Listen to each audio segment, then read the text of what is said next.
Sisters and best friends. Seems like that should be peanut butter and jelly, but it doesn't always work that way. In this case, it does. My grandmother, Irene, and my great aunt, Paula, whom we all called Auntie, were sisters and best friends.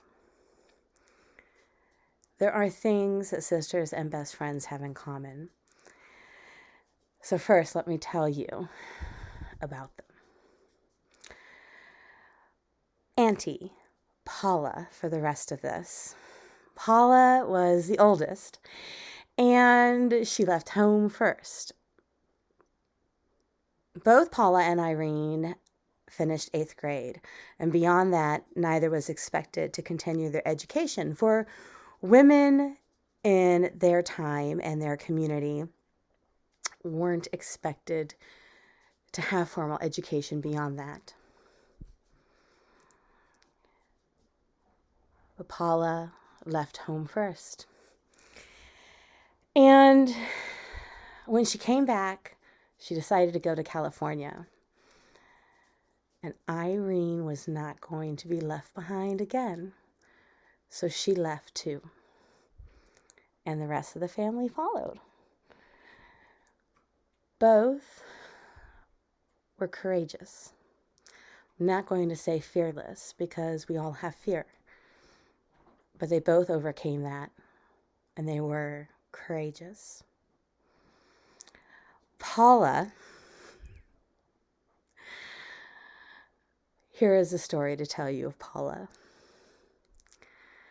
I was a child in Paula's house, and I was running around playing tag, and Paula let us, that is, both me and my sister, get away with a lot because she didn't have any children herself.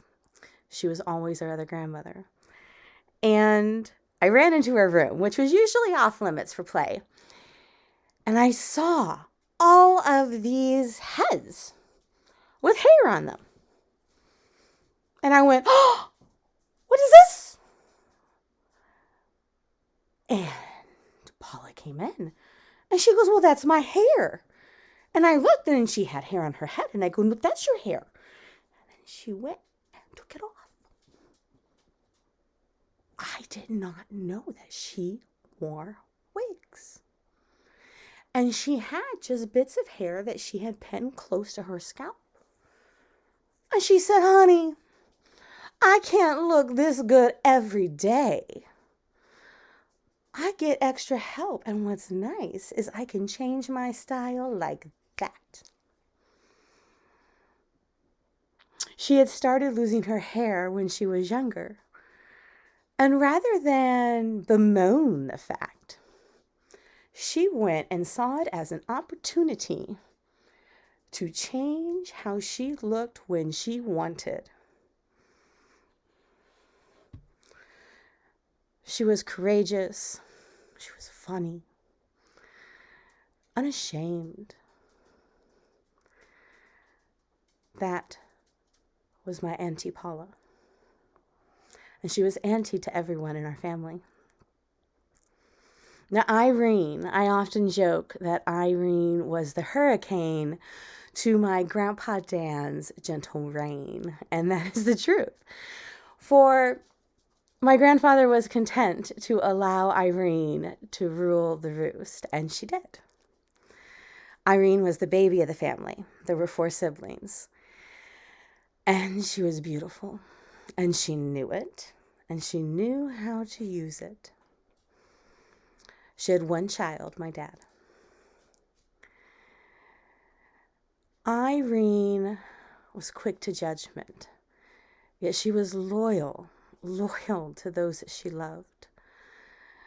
She took care of her mother until her mother passed, and she did the same for her sister, my auntie. When she passed, after my father, she had in her closet everything that was needed for her funeral. She had her dress, and by this point, my grandmother weighed maybe 60 to 70 pounds. She was like a small child, and this dress would not fit her anymore. She had had it prepared years, decades in advance. But it was what she wanted. Not only did she have the dress, mind you, she had in a bag the exact makeup she wanted, along with a photograph of her that she had made up of her face that she took, a Polaroid. She had the nylon, she had her underclothes, she had everything. My grandmother, Irene, survived the Depression, as so many others did. And she took that with her throughout her life. She was shrewd in the best of ways. She was prepared. She never wanted other people to have to carry her burdens. And so when this was taken to the funeral parlor and he said, this makeup is old, like we can't use it. We're like, we'll go out and find makeup that matches this exactly, because this woman expects to look like this, and you will make this work. That is Irene. So now we have Irene and Paula, two sisters, two best friends. And now you know a little bit of who they are. And as a child growing up, spending time in their home, you could never get a word in when Paula and Irene were talking. So I probably shouldn't have just called Irene a hurricane. For the two of them complimented each other. You know, best friends and sisters complete each other's sentences. Sometimes they don't even have to open their mouths because they already know what the other is thinking.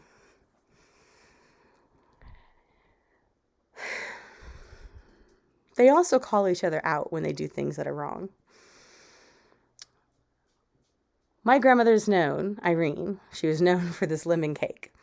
Still my favorite cake, still a favorite cake for many in my family.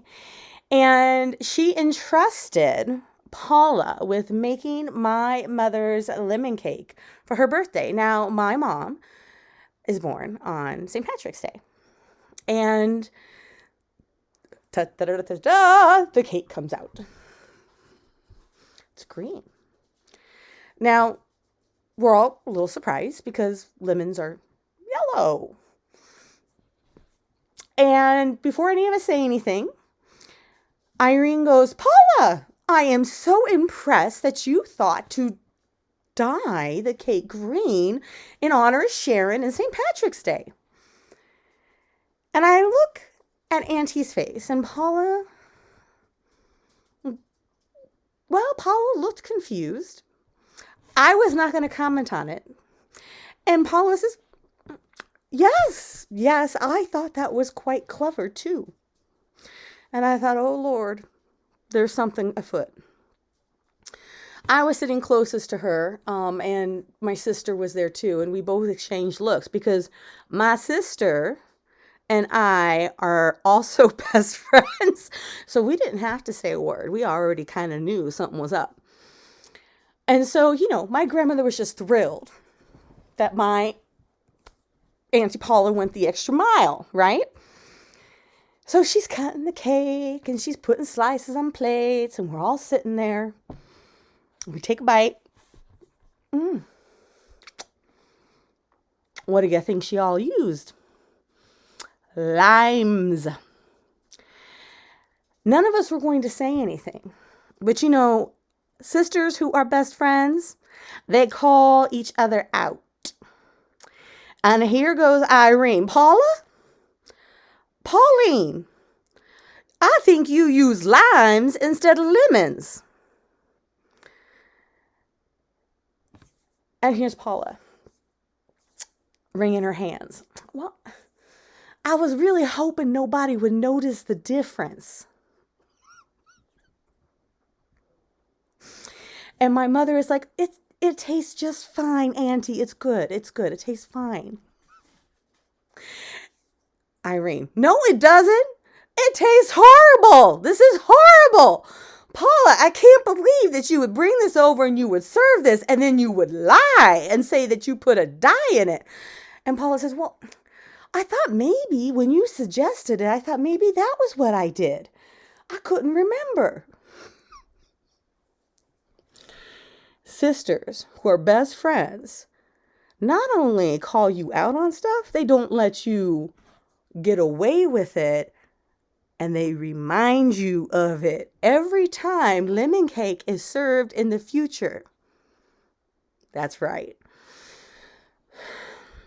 There was a time when I was in high school when I was very interested in learning more about my family. And I pulled out my grandmother's scrapbooks, and with permission. And so Irene and Paula were over, and I sat between them, and I said, I want to know, different people and who they are. And so we're opening up these scrapbooks. Oh my Lord, I really did not know. The secret lives of Paula and Irene. Now, I'm not going to tell you that they were, well, I don't know what I'm going to tell you, what I was going to say there. But all I know is one of the photos I opened up to, and it was like pages, like the second page. There is my grandmother, Irene, kissing a boy. Now, I expected, she was a good-looking young woman. Of course, she was hooking up with other people before my grandfather.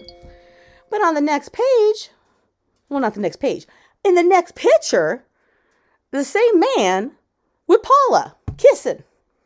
I'm not talking like a peck on the cheek. I mean like, mwah.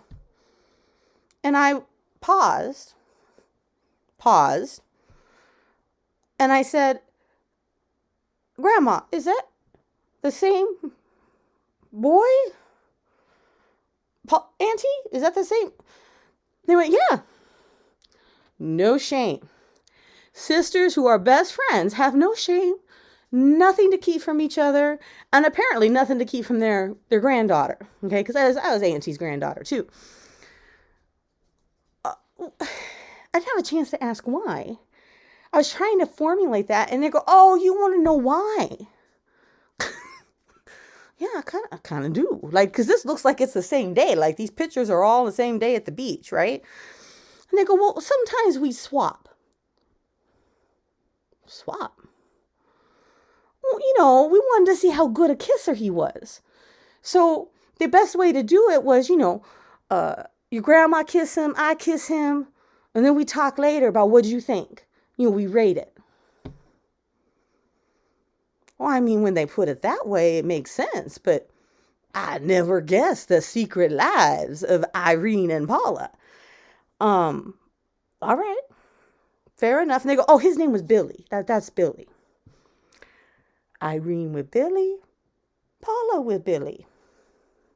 Because I was writing down next to the pictures who people were, because they didn't have any of that. Billy must have had a good day. Then I go through the scrapbook and I see holes where faces should be, just holes, like horribly cut out. And I'm like, what? Who's that? Oh, Paula, do you remember who that was? Yeah, we didn't like her. We're not going to say her name. We just didn't like her. What about that? Oh, that's someone else we didn't like. There were holes all through that book.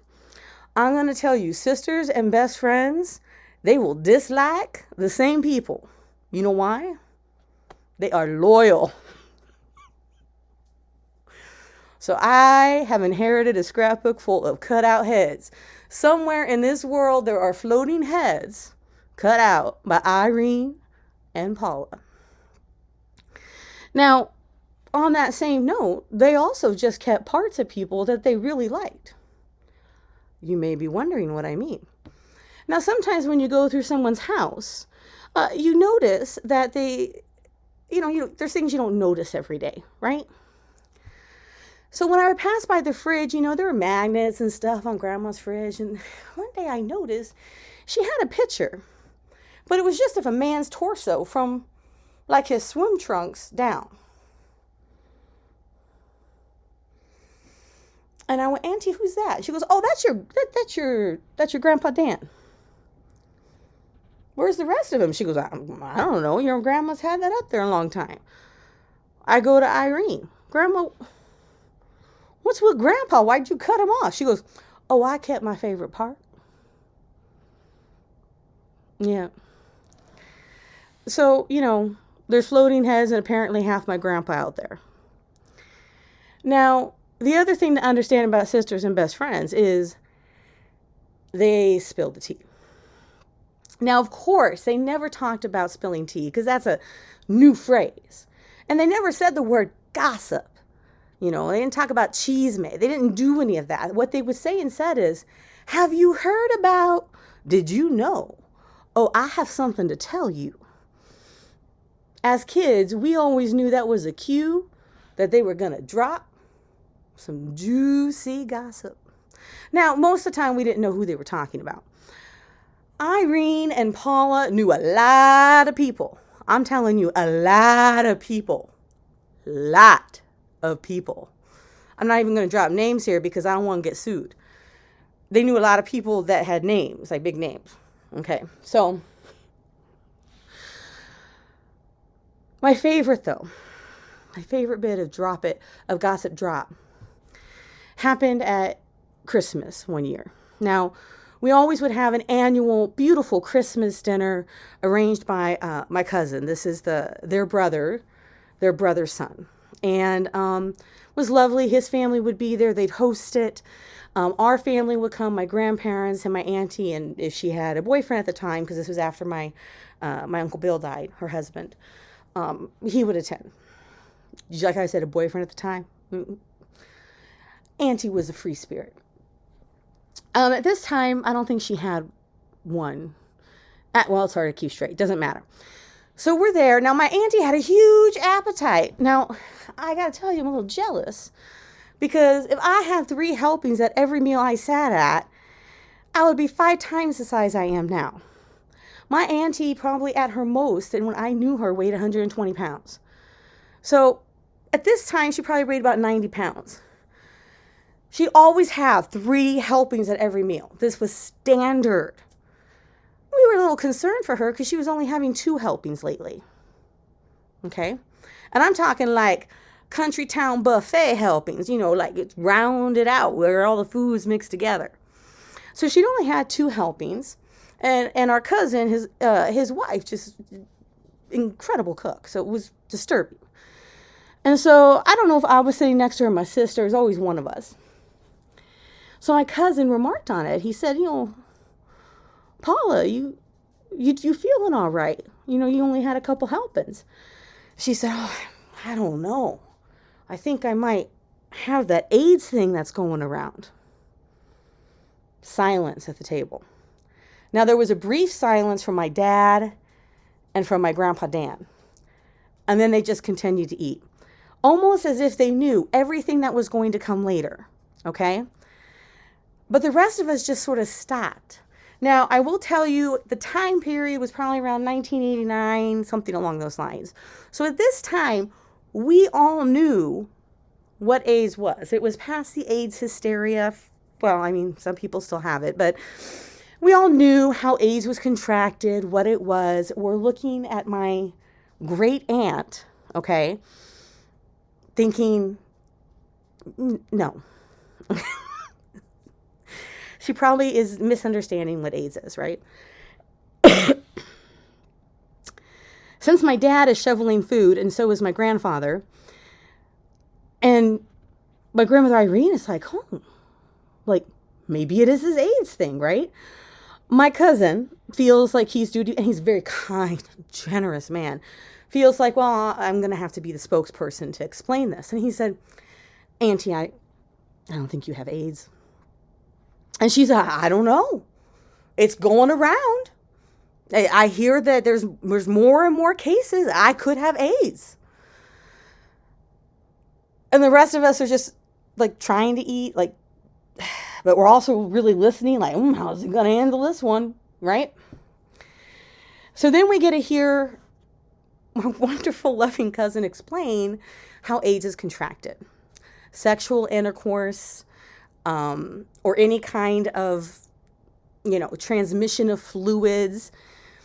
And she's curious about what kinds of transmissions of fluids. And I'm sitting here thinking, wow, I feel like I'm back in junior high. Well, I am in junior high, and I'm listening to the sex talks. This is fantastic. It's really hard to continue with your dinner. But my dad and my grandpa are finding a way to do it. And so all of us, and my cousin, he has 2 sons. And so they're just like, well, Dad, this is good. They're having a good time too. And she said, he finishes and she goes, anything is possible. None of us really know what to make of that statement. Is she admitting to something? Is she not hearing him? I don't know to this day. And with Paula, you just don't know. You just don't know. She did have sometimes 2 boyfriends at a time. Don't know. So, and I was witness to the scrapbook and them all swapping kisses. I don't know. It's best to pretend you don't know.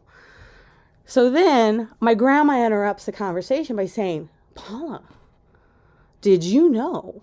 And we're like, oh no. My sister and I both look at each other. Oh no, here it comes. She's going to drop some tea. Going to drop some cheese, man. And she mentions a person. I'm not going to mention the name. Not somebody I know, but I've heard the name. We'd heard the name before. Okay. Did you know so-and-so is with so-and-so out in a certain place, right, on the East Coast? Romantically. That was the implication. And my auntie continues eating. She goes, that's nothing. I hear she's doing it from coast to coast.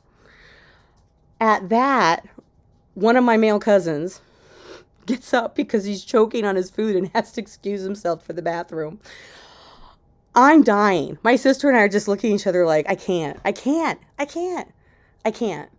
We just went from hearing what AIDS is because my auntie thinks she has it, to hearing her say a person who is shacking up with somebody who is a contemporary of theirs, is doing it from coast to coast. And I'm like, maybe she should have been here for the AIDS talk. That might have been helpful. Sisters who are best friends, sometimes they forget other people who are around them when they're sharing information that we like to call spilling the tea. Sometimes they forget their audience. Sometimes they step over the lines. But one thing that they never forget is each other. When my auntie developed Alzheimer's, my grandmother invited her into her home and took care of her, because this is what you do when you are sisters and best friends.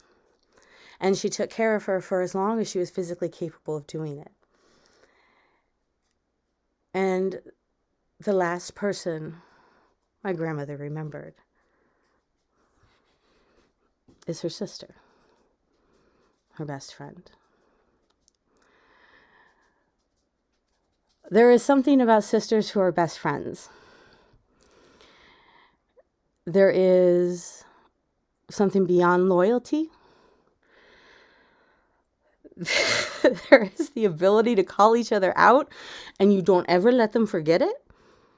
Like when they put limes in a lemon cake.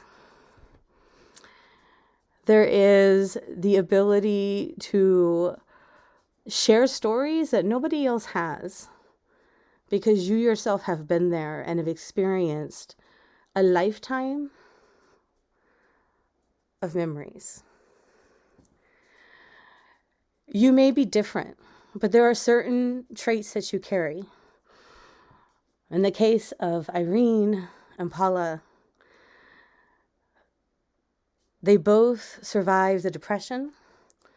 They both demonstrated courage in moving to a new place. And they both showed a willingness to try new things, even if they're things that shocked me as their granddaughter. They were fiercely independent, Yet at no point did they ever show an ability to be completely independent of each other. This is what it means to be sisters and to be best friends.